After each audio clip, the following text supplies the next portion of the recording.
స్వాగతం. 24 గంటలు కాదు, ఒక్క సెకండ్ లో మీ ముందుకు. చూస్తూనే ఉండండి నిరంతరం వార్త ప్రసారాలు. రాజకీయ నాయకులు, రాజకీయ పార్టీలు అధికారంలోకి రావటానికి అనేక హామీలు ఇస్తా ఉంటారు. వారి అధికారంలోకి రావటానికి ప్రజలతో కలిసి చెప్పినటువంటి ప్రతి మాటని నిజం చేస్తామని చెప్పి అధికారంలోకి వచ్చిన తర్వాత మర్చిపోతారు.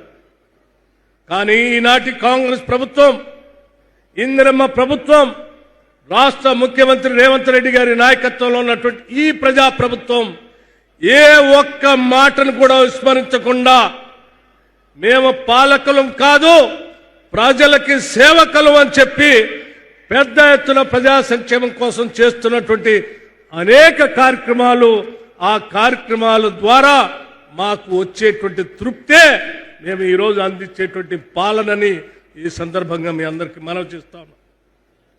అధికారం అంటే అది ఒక హోదానో, అధికారం అంటే అందలమెక్కి పెత్తనం చేయటమనో ఆలోచన మా కేబినెట్లో ముఖ్యమంత్రి గారికి కానీ సహచర మంత్రులకు కానీ ఏ ఒక్కరికి లేదు. కాబట్టే కేవలం 2 సంవత్సరాలలో ఆనాటి కాంగ్రెస్ పార్టీ ఆధ్వర్యంలో ఎన్నికల కంటే ముందు ఇచ్చినటువంటి హామీలన్నింటినీ కూడా, గ్యారంటీలన్నింటినీ కూడా దాదాపు 99% ఇచ్చిన గ్యారంటీలన్నింటినీ అమలు చేస్తున్నటువంటి ప్రజాప్రభుత్వం మన ప్రభుత్వానికి గుండెల నిండా ధైర్యంగా నేను చెప్పగలుగుతా ఉన్నాను.